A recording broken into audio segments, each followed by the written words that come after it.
The global economy is falling apart, and it should fall apart because we've created a failure.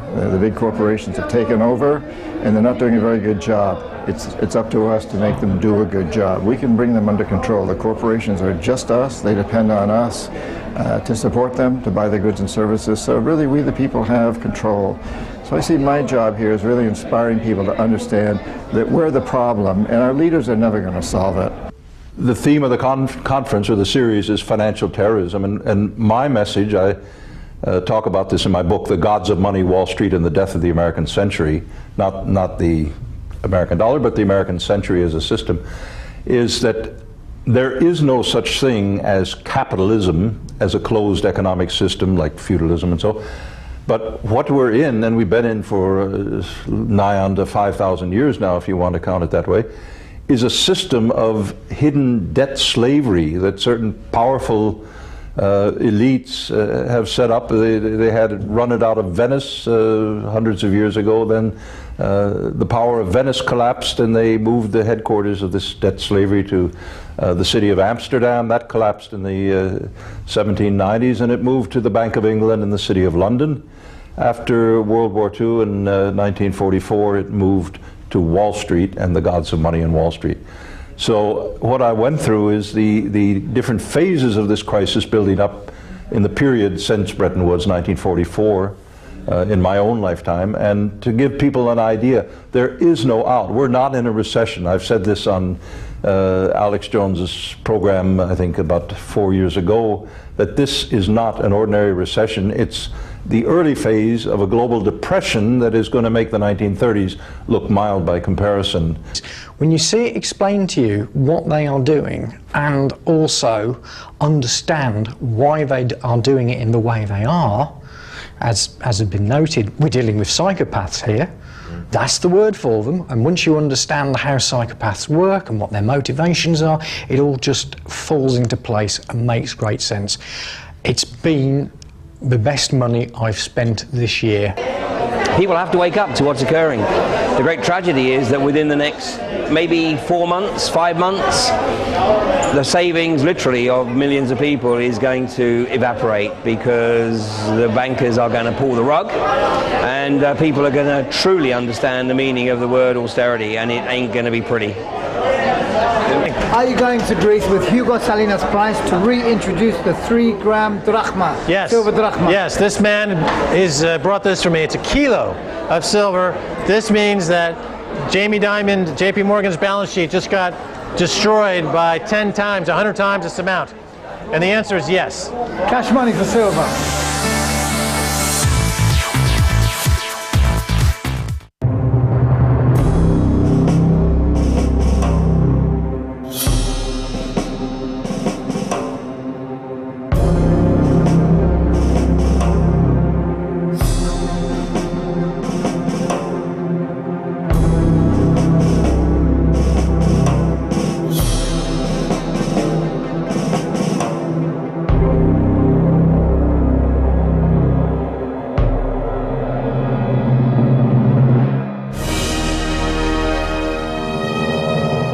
Have you been to InfoWarsShop.com lately? Express your inner patriot with these brand new InfoWars t-shirts. Say it loud with the InfoWars Bullhorn shirt, or educate the sheeple with the Bill of Rights shirt. Grope the public's mind with the TSA shirt. And with this shirt, you can let the dark side know of the Rebel Alliance's power. All available at InfoWarsShop.com.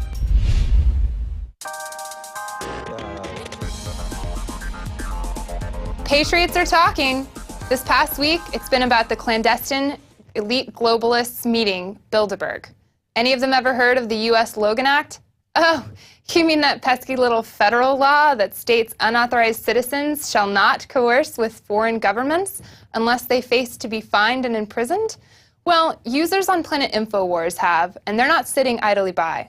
Users like Jock Doubleday are completing missions to write articles about the Bilderberg attendees. In his article, The Devil Wears a Heart Necklace, he features Heather Reisman. And you can read more about her role at Bilderberg Group and her influence outside of the meeting at planetinfowars.com. Check out this and more Find out what patriots are talking about. Sick of the globalist eugenicist control freaks adding poison to your water and laughing as you get sick and die? Start purifying your water with ProPure. My friends, I've done a lot of research, and the best gravity filter out there, bar none, is ProPure, and it's available discounted at INFOWARS.com. Its filters are silver impregnated to prevent bacterial growth. There's no priming required. It's NSF 42 certified. Optional fluoride filters can reduce fluoride up to 95%. Easy to set up and use. Doesn't require electricity. Purify water from lakes, streams, ponds, and wells. This filter system leaves in beneficial minerals, which is key. Save money by not buying bottled water and avoid BPA that leaches from the plastic. ProPure is the best gravity-fed filter out there. It's what my family uses. INFOWARS.com already has the lowest price on ProPure, but if you add the promo code WATER at checkout, you get an additional 10% off at INFOWARS.com. You can also call to order 888-253-3139. Welcome back to the InfoWars Nightly News. I'm Aaron Dykes. We are joined now by Abby Martin. She's already a veteran of the new media scene. She has her own organization, Media Roots, based in Oakland, California. She's also a reporter and correspondent for RT and also works on Project Censored. Welcome to the program, Abby. Thanks, Aaron, for having me on. So we saw you out there at Bilderberg 2012. Tell us some of the things you saw, what struck you the most outside with the protesters, as well as what we learned inside from the meeting itself. Well, outside of the protesters, I was really happy to see a convergence of ideas from libertarian Ron Paul supporters to Occupy Wall Street people. I thought it was the first time that I'd really seen kind of the anti-New World Order crew coming together with Occupy Wall Street people in the same place, kind of realizing the real power structure that's pulling the strings behind the curtain and showing up, which was great. I mean, there was thousands there over the weekend, and people were tuned in by the thousands to Alex's stream and Luke's stream. People really want to know what's going on, and it was incredible to see that force out there.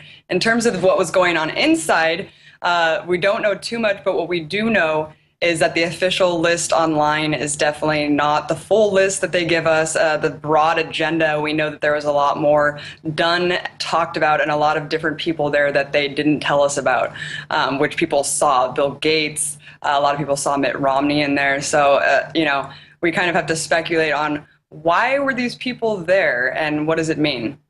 Right, and you were, of course, there 4 years ago at the same place, a little bit different spot in time in Chantilly, Virginia. I know because I see you in the Obama reception holding the Hi Obama sign. Did you also predict Romney being here this year? And how did we know Obama would be coming there last time? Well, we knew Obama was going to be coming there last time because he had a big gap in his schedule, just like Romney this time.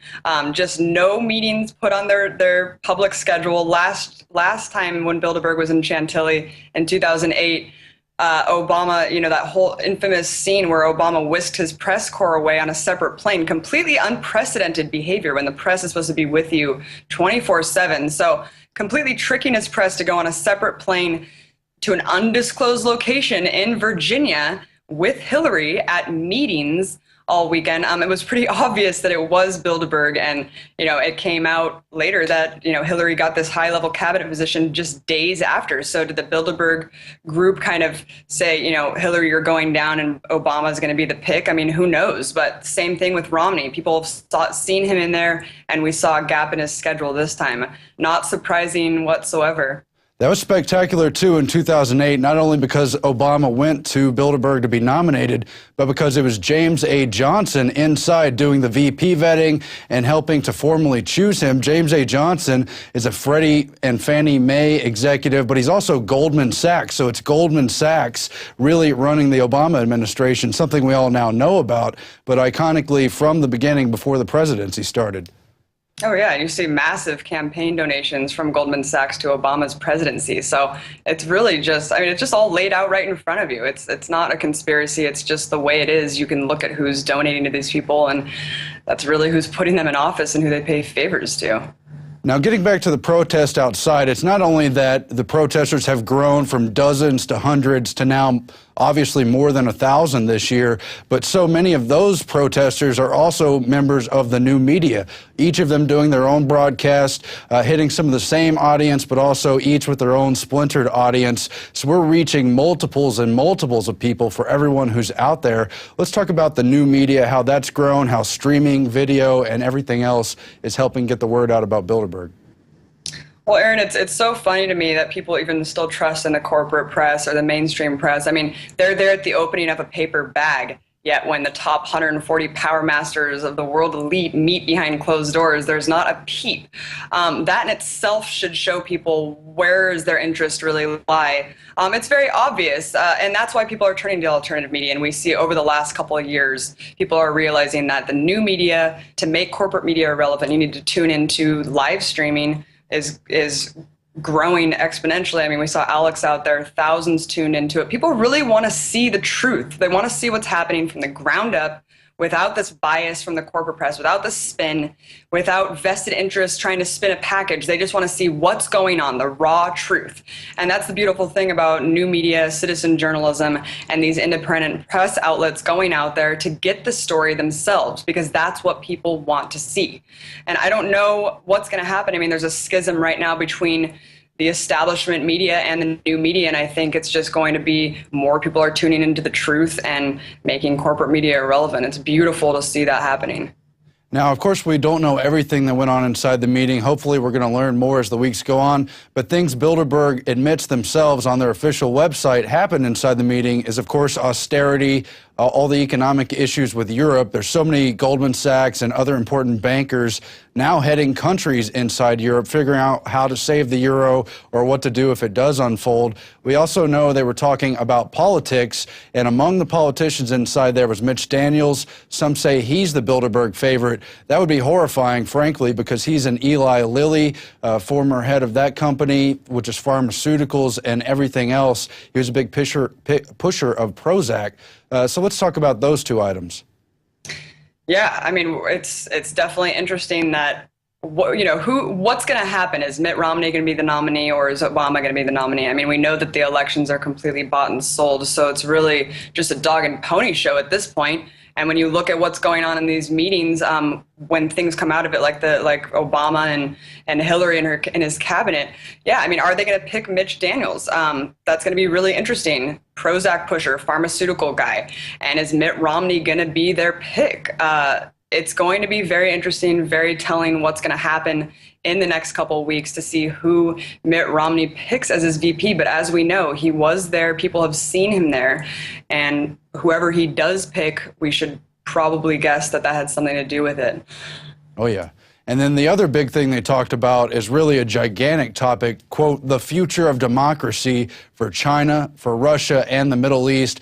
We know Syria is very much on the front burner. There was the head of the Syrian National Council, which is really just a Western front for transition in Syria. And it really looks like they're trying to go to war, because we have all kinds of people who attended Bilderberg now writing articles, creating this fake argument of whether we should stick with diplomacy or bomb immediately. What do you see happening there? How does that relate to Russia and China?